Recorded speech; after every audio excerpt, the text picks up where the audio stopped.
Welcome back to Tommy Big Time. Today I've got one of my favorites, model 0335. This is a Swiss Ronda 8040N movement, and it's dead. Battery's dead. So I know I've already covered the 8040N, but I just figured every battery change I do, I'll put on camera, and whether you want to watch it or not is all up to you. Because I've already done this exact type of movement and battery change, but it was just on a different piece, or a few different pieces. So here we go. I'm loosening up the case back with a 3-prong case back opener.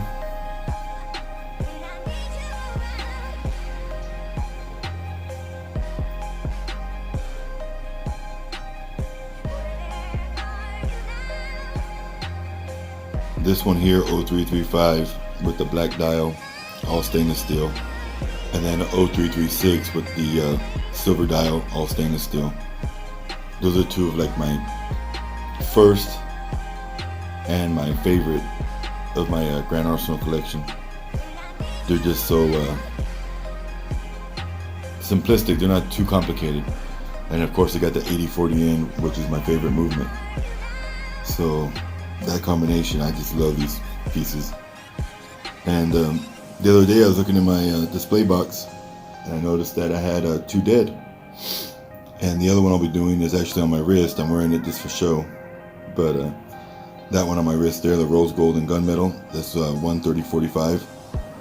Also 8040N movement. That one's dead as well. So I'll be changing the battery on that one right after I finish this one. So screws are out. I really was hoping that I could take the battery cover off with the screws in it. Didn't work out that way. So there's one screw. I don't know if I should zoom in for you guys and get it super zoomed in. The HD gets really grainy when you zoom in too far. And so I thought about zooming in to where you can really see it. But I don't know if it's going to be worth it. It might not look too well. I mean, you can basically tell what I'm doing here. You guys let me know. Comment below and let me know what you think. Because I'm always going to have more battery changes. It's going to be an ongoing thing. So if you'd like to see me zoom one in and attempt it, I'll do it. So that was a Ronda 395 battery. Popped it back in. Now we get the battery cover back on it.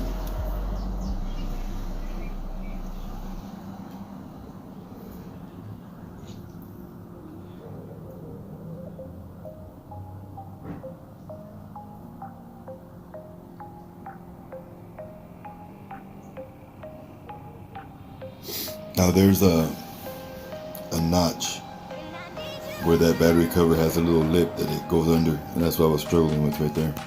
I got it in place now though.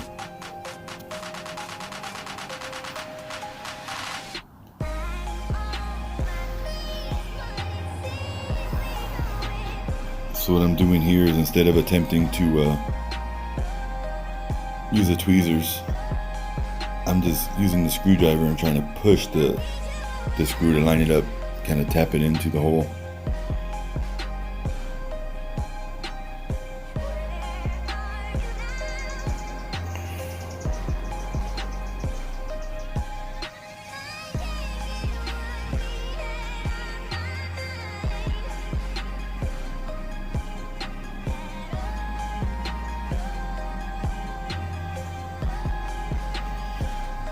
Now whenever I grab that pick, it's got a magnetic tip.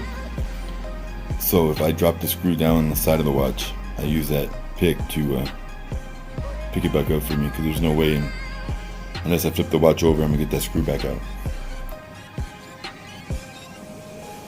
Now I've said it before, and I'll say it here, this is a .5 millimeter screwdriver. So any of you who are looking to do this on your own, if you don't have a .5 millimeter screwdriver, don't even attempt it. You'll be like, oh, the one I've got small enough. And then you try to get that head in between the slot of that screw, and it ain't gonna work. I filed down screwdrivers and I could not get them thin enough to fit in that little tiny slot on that standard screw. So this is, I think, my third screwdriver set it took me to buy before I got down small enough to work. So as you saw me screwing, I got one screw in. Now I'm trying to get the second one in. And it looks like I got it. Now, these are voiceovers. My house is hardly ever quiet. There's always something going on. I don't have an office. So if I waited to record till I had silence, I would never make a video. It would be very rare. So what I do is I record these videos and then I edit out the sound and I do a voiceover. That's what I'm doing right now. It just makes it a lot easier to get the videos out and not have to worry about the noise in the background during the time I'm doing something. But then I got to find a quiet time to do the voiceover, so it works. It works out okay. So now obviously I'm putting the case back on. Both screws are in, battery cover's on.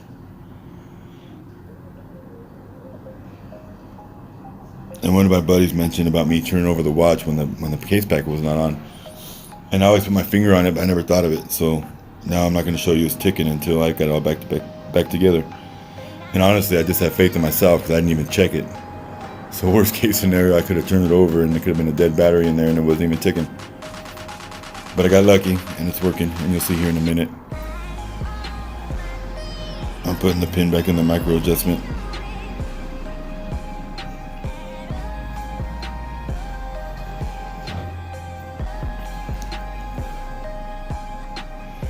It's important that when you do this part, taking the pin out of the micro adjustment, you remember where it's at.